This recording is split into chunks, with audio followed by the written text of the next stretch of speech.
ایک پوائنٹ بتاتا ہوں لیکن حدیث میں نہیں ہے. مجھے کہتے ہو ڈر بہت لگتی ہے, کروڑوں آدمی سنتے ہیں دنیا بھر میں, لیکن حدیث میں نہیں ہے. لیکن اہل مدینہ کا معمول رہا ہے, چونکہ مدینہ منورہ میں رہتا ہوں نا, جب بھی کوئی پریشانی آوے, کچھ بھی آوے, تو آدمی جو ہے شہدائے احد کے پاس جاوے, ان کو سلام کرے اور اللہ سے دعا مانگے. بہت مجرب چیز ہے. شہدائے احد سے تو مانگنا نہیں ہے بھئی, نبی سے تو مانگا نہیں جاتا. میں تو کلیئر کرتا ہوں نا بھئی, مانگنا کس سے ہے بھائی؟ اللہ سے. دینے والا کون ہے؟ اللہ. لیکن وہ جگہ اسی ہے جہاں یہ لوگ دفن ہے کہ وہاں آدمی کی دعا قبول ہوتی ہے. آدمی اللہ سے مانگے کہ اللہ پاک سلام تو میں ان کو کر رہا ہوں, سلام تو کسی کو بھی کر سکتے ہو, مغفرت کی دعا کسی کو بھی کر سکتے ہو, لیکن یہ کہ اللہ سے مانگے کہ اللہ میری فلاں پریشانی ہے, تو میری پریشانی دور کر. خاص طور سے جن کے نکاح نہیں ہوتے وہاں جا کر دعا مانگتے ہیں, نکاح ہو جاتے ہیں ان کے. چونکہ مدینہ منورہ میں رہا تو وہ لوگ ملتے ہیں نا, ہمارے بیانات ہوتے, یہ ہوتے, جاتے ہیں, آتے ہیں, جاتے ہیں, وہ تو انہوں نے یہ سفر میں سنا ہے مجھے. یہ کہا کہ اب جب کوئی بھی ایسا ہو تو ہم بھیج دیتے ہیں, جب سلام کریں ان کو, لیکن دعا مانگ اللہ سے. ہمیشہ یاد رکھنا, ہم سلام تو کریں گے حضور صلی اللہ علیہ وسلم کو, لیکن مانگیں گے اس سے بھائی؟ دینے والا کون ہے؟ اللہ. ہر چیز ہر منزل میں اللہ کی محتاج ہے. اللہ کسی منزل میں کسی چیز کا محتاج اور پابند نہیں ہے. احد پہاڑ جو ہے نا, یہ احد پہاڑ حضور صلی اللہ علیہ وسلم دیکھتے تھے, وہ احد پہاڑ کی مستقل فضیلت ہے. اور حضور کہتے تھے احد یحبنا ونحبہ, احد یحبنا ونحبہ, احد ہم سے محبت کرتا ہے, ہم احد سے محبت کرتے ہیں. خاص طور سے جب بارش ہوتی ہے اس وقت میں احد پہاڑ جو چمکتا ہے تو ہم لوگ مستقل دیکھنے کے لیے نکلتے ہیں. بارش سونے کی طرح چمکتا ہے وہ, جب بارش خوب گرتی ہے اور احد پہاڑ کو تو عرب لوگ سب دیکھنے کے لیے آتے ہیں کہ یار کیسا چمک رہا ہے. حالانکہ پہاڑ تو دنیا میں ہم نے بہت دیکھے بھائی. ہم تو اب لوگ مجھے پوچھتے ہیں کہ مولانا آپ کون سے ملک میں گئے ہو, میں نے کہا بھائی یہ پوچھ کون سے ملک میں نہیں گیا,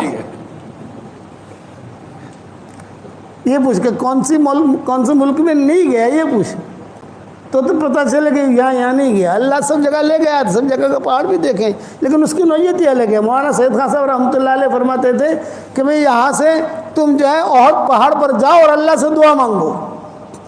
یہ مولانا سید خان صاحب رحمۃ اللہ علیہ ہمیں کہتے تھے, ان کی تربیت میں رہے ہم, کہ تم جاؤ احد پہاڑ پر جاؤ, شہدائے احد کو سلام بھی کرو, اور احد پہاڑ پر جا کر کہیں پر بیٹھ کر اللہ سے دعا مانگو. وہ قربانیاں جو ہیں وہ اب تک احد پہاڑ اس کی گواہی دیتا ہے, جو قربانیاں دی گئی ہیں. تو حضور صلی اللہ علیہ وسلم شہدائے احد پر گئے اور وہاں جا کر جو ہے انتقال سے پہلے اور یہ کہا کہ دیکھو تھوڑے دنوں میں تمہارے پاس میں آنے والا ہوں. اور صحابہ سے کہا, صحابہ ساتھ تھے نا, یوں کہا کہ دیکھو میرے جانے کا تم لوگ زیادہ ویلا مت کرنا, میری تمہاری ملاقات حوض کوثر پر ہوگی, حوض کوثر تیار کرنے کے لیے جا رہا ہوں, میری تمہاری ملاقات وہاں ہوگی. جب صحابہ لے کر چلے تو حضور نے فرمایا میرے بھائیوں کو میرا سلام کہنا. تو حضرت ابوبکر نے پوچھا السنا اخوانک یا رسول اللہ, اے اللہ کے نبی کیا ہم آپ کے بھائی نہیں ہیں؟ آپ نے فرمایا اللہ تم میرے بھائی نہیں ہو, بل انتم اصحابی, تم میرے ساتھی ہو. میرے بھائی بہنیں تو وہ ہیں جنہوں نے مجھے دیکھا نہیں ہے اور میری بات پر لبیک کہہ کے کھڑے ہو جاتے. ہم لوگ حضور کے بھائی بہن ہیں. کسی نبی نے اپنے امتی کو بھائی بہن نہیں بنایا ہے, حضور نے بھی اپنا بھائی بہن بنایا محبت میں. بھی یہ کون ہے کہ حضور کا بھائی ہے, یہ کون ہے کہ حضور کی بہن ہے؟ تو حضرت ابوبکر نے پوچھا السنا اخوانک یا رسول اللہ, کیا ہم آپ کے بھائی بہن نہیں؟ آپ نے فرمایا اللہ میرے بھائی بہن تو وہ ہیں جنہوں نے مجھے دیکھا نہیں ہے, بعد میں آئیں گے, اللہ رسول ہماری باتیں سنیں گے, قدم اٹھائیں گے, کام کریں گے. ہم نے حضور کو دیکھا نہیں ہے, لیکن جو حضور باتیں بتاتے ہیں فوراً عمل کرتے ہیں ہم, کیونکہ نبی نے بتایا ہے. اب واپسی میں حضور صلی اللہ علیہ وسلم کی جب باریاں ہوتی تھی امہات المومنین کی, تو جب احد سے واپس آ رہے ہیں انتقال سے پہلے, تو آپ کی باری تھی حضرت میمونہ کے گھر میں. تو حضور صلی اللہ علیہ وسلم نے اب امہات المومنین کو جمع کیا اور جمع کر کے کہا کہ بھئی دیکھو باری تو ہے آج میمونہ کی، لیکن میری خواہش یہ ہے کہ اب میری طبیعت ٹھیک نہیں ہے، آخری دن چل رہے ہیں، تو اگر خوشی کے ساتھ تم سب اجازت دے دو تو میں عائشہ کے پاس رہوں گا، خوشی سے اجازت دو، ایک رات کی باری ہوتی تھی نا۔ تو سب ماؤں نے کہا کہ نہیں، آپ جس میں آپ کو خوشی ہے۔ تو حضرت عائشہ کی وہاں حضور نے قیام کیا، یہ آخری دن گزر رہے ہیں۔ اور جب حضرت عائشہ کا وہاں قیام کیا تو ایک دم سے قیام ہوا نا، بھی باری تھی کہاں؟ حضرت میمونہ کے وہاں۔ تو انہوں نے تیاری کر رکھی تھی، بستر کی، کپڑوں کی، جو بھی ترتیب ہوتی ہے رکھی تھی، لیکن اب یہ تو بالکل فیصلہ پلٹ گیا کہ پھر تم اجازت دو تو میں عائشہ کے پاس رہوں، لیکن میری دوائیں بھی جانتی ہے، وہ میری خدمت بھی کرتی ہے، خدمت تو سب کرتی ہیں، لیکن یہ کہ میری خواہش ہے کہ میرے دن آخری وہیں گزرے سب۔ اب یہاں جو ہے حضرت عائشہ نے کوئی تیاری تو کی نہیں تھی، بات سمجھ میں آ رہی نہیں آ رہی؟ یہ مضمون بہت لمبا ہے، 5 گھنٹے کا یہ مضمون ہے جو مجھے 8:25 کو ختم کرنا ہے۔ کہ بھی حضرت عائشہ نے تیاری تو کی نہیں تھی، تو ساری ماؤں نے کہا کہ عائشہ جلدی جلدی تمہیں جو چیز کی ضرورت ہو ہم مہیا کر دیتے ہیں، کھجور کی ضرورت ہے کھجور لے آتے ہیں، دودھ کی ضرورت ہے دودھ لے آتے ہیں، اور خالی تم اشارہ کر دینا ہم لے آئیں گے۔ یعنی دوسرے ماؤں نے مدد کی کمرہ صاف کرانے میں۔ یہ نبی آ رہا ہے تو کمرہ تو صاف کرنا پڑے گا نا، بستر ٹھیک کرنا پڑے گا، تکیہ ٹھیک رکھنا پڑے گا، جو دوائیں وہ ڈھنگ سے رکھنی پڑے گی۔ اب حضور صلی اللہ علیہ وسلم یہاں آئے حضرت عائشہ کے کمرے میں۔ حضرت عائشہ کے کمرے میں جب آئے حضور صلی اللہ علیہ وسلم، تو عائشہ رضی اللہ تعالیٰ عنہ فرماتی تھی کہ حضور صلی اللہ علیہ وسلم کے دوسرے دن جب فجر کا وقت آیا تو سارے کے سارے ملاقات کے لیے آئے، حضرت علی بھی آئے، حضرت فاطمہ بھی آئی، سب آئے، امہات المومنین بھی آئی، حضرت ابوبکر بھی آئے، سب آئے، اور سب نے آ کر کہا کہ حضرت عائشہ آپ کی طبیعت بہت اچھی ہے ماشاءاللہ۔ شہداء احد کے پاس سے جا کر آ کر تھا بالکل جوان بن گئے، دیکھو چہرے پر کیسا رونق ہے۔ آپ نے فرمایا ہاں آج مجھے بہت اچھا لگ رہا ہے، وہ جو ٹینشن تھا، وہ جو فکر تھا، وہ طبیعت بے چینی تھی، آج نہیں ہے، آج میری طبیعت بہت اچھی ہے، بہت ہے۔ تو پھر سب لوگ جڑے ہوئے تھے حضور کے ساتھ۔ تو اب حضرت فاطمہ نے کہا کہ ابو جی اگر اجازت ہو، میں کئی دنوں سے یہاں پر ہوں، تو میں بھی ذرا علی کے پاس ہوا ہوں، حضرت علی بھی تھے، کہ ہم ذرا گھر چلے جائیں، گھر کو بھی دیکھ لیں ہمارا، کوئی چوٹی وغیرہ ٹھیک کر لیں میں، بال وغیرہ ٹھیک کر لیں میں، گھر کے کچھ کام ہیں دھونے کے کپڑوں کے۔ حسن حسین کو بھی دیکھا نہیں ہے کئی دنوں سے ہم نے، حسن حسین بھی کھڑے ہوئے تھے وہاں، اجازت لی تو آپ نے حضور نے اجازت دی تھی کہ جاؤ تم جاؤ۔ یہ دونوں میاں بیوی نکل گئے، حسن حسین تھے، آپ نے ان کو پیار کیا، آؤ تم بھی جاؤ ماشاءاللہ، یہ بھی کھیلتے کھلتے نکل گئے۔ اب حضرت ابوبکر آئے، حضرت ابوبکر نے آ کر کہا کہ حضرت میں جو ہے کئی دنوں سے یہاں ہوں، آج آپ کی طبیعت ماشاءاللہ مجھے بہت اچھی لگ رہی ہے، تو میں بھی بنت خارجہ کے پاس ہوا ہوں۔ بنت خارجہ ان کی دوسری بیوی کا نام تھا جو عوالی میں رہتی تھی، ایک بیوی یہاں رہتی تھی حضور صلی اللہ علیہ وسلم کے قریب کہیں، اور ایک بیوی رہتی تھی بنت خارجہ اس کا نام تھا، یہ رہتی تھی عوالی میں، آج کل ہم جہاں رہ رہے ہیں عوالی میں، وہاں ان کا مکان تھا، وہاں سے پیدل جانا ہو تو 20-25 منٹ پیدل کے لگتے ہیں وہاں۔ میں وہاں ہوا ہوں، کئی دنوں سے گیا نہیں ہوں۔ آپ نے فرمایا ہاں میری طبیعت اچھی ہے۔ حضرت عمر وہاں کھڑے تھے تو حضرت عمر نے مانگی نہیں اجازت، لیکن حضرت علی نے اجازت مانگ لی، امہات المومنین نے اجازت مانگ لی، سب نے یہ فرمایا کہ حضرت ہمارے مکان بھی ایسے ہی ہیں، ہم نے چوٹیاں بھی ٹھیک نہیں کی ہیں، کپڑے بھی ایسے ہی رکھے ہوئے ہیں، اب تو عائشہ ہے آپ کے پاس یہاں خدمت کے لیے، ہم بھی اپنا کام نمٹا لیں۔ آپ نے سب کو اجازت دے دی۔ حضرت عمر کھڑے تھے، حضرت عمر نے کہا تھا میں جانے کا نہیں، میں نہیں جانے کا، میں نہیں جانے کا۔ حضرت عائشہ سے کہا میں باہر کھڑا ہوں، کوئی بھی ضرورت میں بیٹھا ہوا ہوں باہر گھر کے، کوئی بھی ضرورت ہو تمہیں یا کوئی حاجت ہو، کوئی بھی چیز لانی ہو تو صرف کھٹ کھٹ کرنا، میں آ جاؤں گا۔ حضرت عمر نہیں گئے، حالانکہ ان کی بھی 1-2 بیویاں تھیں۔ حضرت عمر کہتے تھے مجھے کھٹک تھی، میں نے اجازت مانگی ہی نہیں، حالانکہ حضور نے کہا کہ تم بھی جانا چاہو کسی جگہ، میں باہر ہوں۔ یہ سب چلے گئے۔ اس کے بعد حضرت عائشہ کہتی تھی کہ حضور صلی اللہ علیہ وسلم نے مجھ سے مسواک مانگا، مسواک دو، تو مسواک تھا میرے پاس، اس کو میں نے اپنے دانتوں سے ٹھیک ٹھاک کر کے حضور صلی اللہ علیہ وسلم کو دیا۔ تو حضور نے وہیں لیٹے لیٹے پھر حضور نے کہا کہ عائشہ تھوڑا سا تم میرے پیچھے بیٹھ جاؤ، میرے پیچھے، اور میں تمہارے اس پر ایسا ٹیک لگا کہ تھوڑا سوں، تھوڑا بدن تھوڑا اوپر رہے تو مجھے سانس لینے میں تکلیف نہ ہوگی۔ حضور صلی اللہ علیہ وسلم نے جو ہے مسواک بھی کیا، اور حضرت عائشہ جو ہے وہ ٹیک کہتی تھی، میں دبلی پتلی تھی، میں جو ہے حضور صلی اللہ علیہ وسلم میں پیچھے بیٹھ گئی، حضور صلی اللہ علیہ وسلم نے جو ٹیک لگایا، بس ٹیک لگا کر حضور صلی اللہ علیہ وسلم دیکھنے لگی۔ اب میں گھبرائی، میں اکیلی ہوں، سارے تو چلے گئے، سب حضرت فاطمہ چلی گئی، حضرت علی چلے گئے، ابوبکر چلے گئے، سب بڑے بڑے لوگ جو تھے وہ چلے گئے سے، لیکن اتنا میرے دل میں تھا کہ عمر ہے یہاں باہر بیٹھ، عمر ہے، اتنا میرے دل میں تھا۔ حضور صلی اللہ علیہ وسلم جو ہے وہ بس صرف دیکھتے رہے، یہاں تک کہ آپ صلی اللہ علیہ وسلم کی گردن جو ہے یوں لڑکی،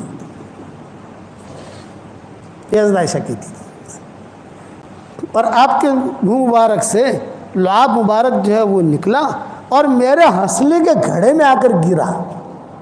ہنسلے کا گھڑا تو سمجھتے ہو نا، ہنسلے کے گھڑے میں آ کر گرا، یہ حدیث کے الفاظ کہہ رہا ہوں میں آپ کو۔ اب میں گھبرائی، مجھے ٹھنڈک بھی لگی، کمرے میں خوشبو بھی آئی، خوشبو بھی دیکھی سونگھی۔ اب میں گھبرائی، میں نے کہا یہ کیا ہوا اچانک، سب تو چلے گئے۔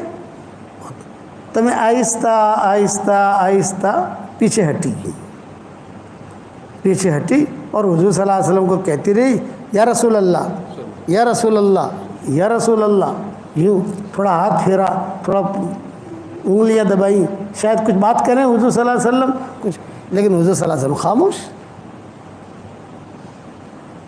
اب میں نے کبھی کسی کو مرتے دیکھا نہیں تھا، میں ایک تو کسی کو مرتے دیکھو تو ہمارے خاندان، ہمارے یعنی امہات المومنین میں سب سے زیادہ معمر عورت تھی ام سلمہ۔ یاد رکھنا امہات المومنین کی جو ٹولیاں تھیں، ٹولی تھی نا پوری، تو اس کے دو ذمہ دار تھے، آدھی ٹولی کی ذمہ دار حضرت عائشہ ہوتی تھی اور آدھی ٹولی کی ذمہ دار حضرت ام سلمہ ہوتی تھی۔ کسی مسئلے میں حضرت عائشہ اور ام سلمہ متفق ہو گئی تو حضور کہتے تھے کوئی ٹینشن نہیں، دونوں متفق ہو گئی، اور اگر ایک نے بھی مخالفت کر دی تو ٹینشن شروع۔ تو یہ ام سلمہ معمر تھی، ابو سلمہ کو مرتے ہوئے دیکھا تھا انہوں نے، یہ آئی حضرت عائشہ کے پاس، اور عائشہ کے پاس کہا عائشہ کیا ہوا، کیا ہوا، یہ بولے بھائی ایسا ایسا ہوا، میں تو اکیلی تھی، اور یہ دیکھو یہ حضور کا تھوک مبارک بھی دیکھو ہنسلے کے گھڑے کے اندر۔ ہنسلے تو سمجھتے ہو نا بھائی، بعض لوگوں کا جو گھڑا ہوتا ہے، تو عائشہ کہتی تھی وہ سب تو میرا گھڑا تھا، اس وقت میں بدن موٹا نہیں ہوا تھا تو گھڑا تھا، تو اس ہنسلے کے گھڑے میں جو ہے حضور صلی اللہ علیہ وسلم کا لعاب مبارک گرا۔ تو حضرت ام سلمہ نے کہا عائشہ کوئی ہے نہیں یہاں، مرد گنے حضرت عمر ہیں، حضرت عمر مجھے کہہ گئے ہیں، باہر کھڑے ہیں وہ حضرت عمر، تو حضور کا تو انتقال ہو گیا ہے۔ یہ ام سلمہ نے کہا کہ موت ایسی ہی آتی ہے، دیکھیے پسینہ بھی ہے، دیکھیے کسی کا انتقال ہو جائے اور پیشانے پر پسینہ آئے، یہ اس کی مغفرت کی علامت ہے۔ اس لیے میں کہتا ہوں کہ آدمی زیادہ سے زیادہ کلمہ پڑھتا رہے، لا الہ الا اللہ محمد رسول اللہ، زیادہ سے زیادہ کلمہ پڑھتا رہے۔ موت کے وقت میں زبان جو ہے اتنی بھاری ہو جاتی ہے کہ کوئی چیز زبان سے نکلتی نہیں ہے، کہ کلمہ بار بار پڑھتا رہے گا کلمہ نکلے گا۔ جب حضرت ام سلمہ نے کہا کہ بھئی یہ تو حضرت عائشہ کہتی ہے کہ مجھے تو پتہ ہے حضرت عمر وہاں ہے، تو فوراً جائے دستک دی، فوراً کھٹ کیا۔ تو حضرت عمر نے کہا کچھ کہنا چاہتی ہو عائشہ؟ یہ فرمایا گیا تمہارے نبی کو دیکھو کیا ہو رہا ہے، صحابہ اور بھی تھے۔ تو حضرت عمر کہتے ہیں کہ میں نے کہا کہ تم بقیع کی طرف منہ کر کے کھڑی ہو جاؤ، بقیع جو ہے مشرق کی طرف ہے، تو بقیع کی طرف منہ کر کے کھڑی ہو جاؤ پردے کے ساتھ، میں آتا ہوں اندر۔ حضرت عمر آئے، حضرت عمر کے ساتھ مغیرہ ابن شعبہ بھی آئے، یہ دو آئے. اور انہوں نے جو آ کر دیکھا حضرت عمر نے اور کہا، اور جو حضور صلی اللہ علیہ وسلم کے پیشانی پر ہاتھ بھی رکھا، ہاتھ بھی دبایا، پاؤں بھی دبایا حضرت عمر نے، کہ حضور خاموش. اور مغیرہ بن شعبہ بھی خاموش. حضرت عمر نے کہا عائشہ گھبرانے کی بات نہیں ہے، غنود کی تاریخ ہوئی ہے اور بہت سخت غنودگی ہے، تھوڑی دیر میں انشاءاللہ غنودگی ختم ہو جائے گی، ٹینشن مت لو، حضور کا انتقال نہیں ہوا ہے. یہ حضرت عمر نے کہا کہ حضور کا انتقال نہیں ہوا ہے، غنودگی ہے، گہری نیند میں ہے حضور، اور تھوڑی دیر میں غنودگی ٹھیک ہو جائے گی. وَأَمَّا سُكُوتُ مُغِیرَةَ يُحَيِّرُنِی، حضرت عمر کہہ رہے ہیں کہ انتقال نہیں ہوا اور مغیرہ بن شعبہ خاموش ہیں، تو ان کی خاموشی مجھے ٹینشن میں پیدا کر رہی تھی. ایک بول رہا ہے دوسرا کیوں نہیں بول رہا؟ بھئی بولے تو دونوں بولے نا. بھئی مغیرہ بن شعبہ خاموش کیوں؟ یہ بڑے آدمی ہیں. وَأَمَّا سُكُوتُ مُغِیرَةَ يُحَيِّرُنِی، مغیرہ کی خاموشی یہ مجھے ٹینشن میں ڈال رہی تھی. یہ کہہ کر حضرت عمر تو چلے گئے، مغیرہ بن شعبہ بھی چلے گئے. اب گھر میں اکیلی مائیں آئیں تو سب نے کہا نہیں حضور کا تو انتقال ہو چکا ہے. اب ہم شش و پنج میں باہر گئے تو باہر صحابہ تھے، تو باہر صحابہ نے حضرت عمر سے پوچھا کیا حال ہے حضور کا، کیسے طبیعت ہے؟ یہ فرمایا کہ بہت سخت گہری نیند میں ہے حضور صلی اللہ علیہ وسلم، انتقال نہیں ہوا ہے. تو ایک صحابی نے حضرت مغیرہ بن شعبہ سے پوچھ لیا، ارے بھی تم بھی تو گئے تھے اندر، کیا ہوا؟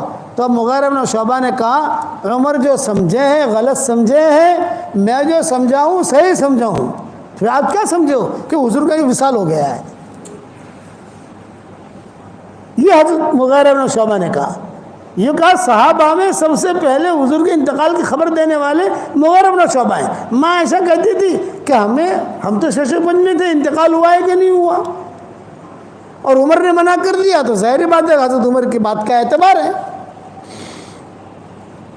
تو جب یہ دونوں باہر گئے تو ہم بھی دروازے پر کھڑے ہو گئے، کیا باتیں کرتے ہیں دروازے پر، اور وہاں صاحب آپس سے بات کر رہے تھے.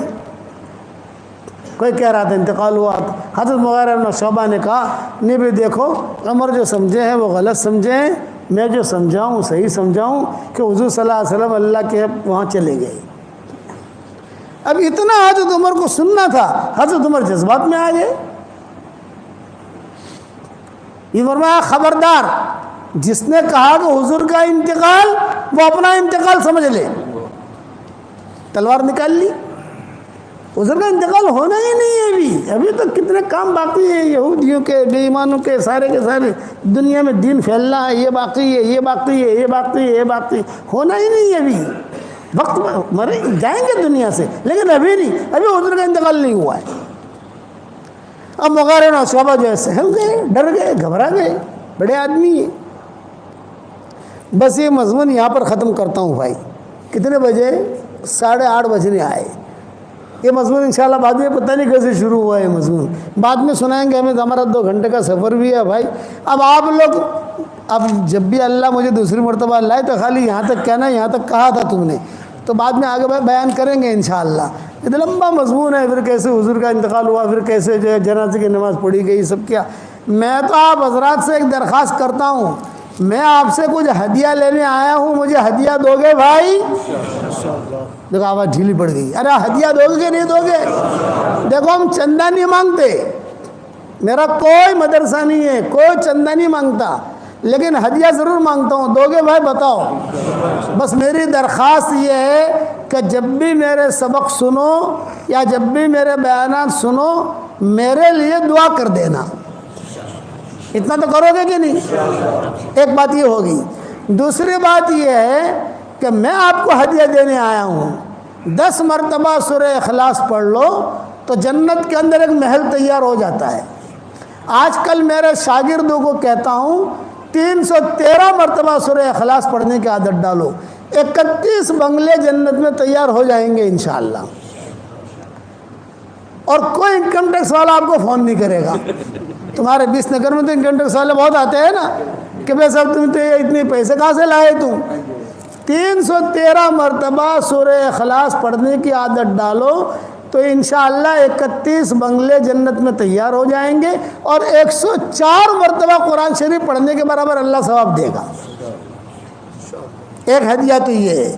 دوسرا ہدیہ یہ ہے 313 مرتبہ درود شریف پڑھو، شارٹ والا درود شریف، صلی اللہ علیہ وسلم صلی اللہ علیہ وسلم صلی اللہ علیہ وسلم 313 مرتبہ۔ تیسرا ہدیہ ہے 313 مرتبہ استغفار پڑھو، اللہم اغفر لی اللہم اغفر لی اللہم اغفر لی، جلدی پورا ہو جائے گا انشاءاللہ۔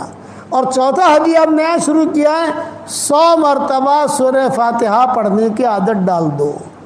جتنی دعائیں قرآن حدیث میں آئی ہے سب سے اہم اور جامع دعا سورہ فاتحہ میں ہے، تو 100 مرتبہ وہ 4 ہدیے سمجھ گئے بھائی۔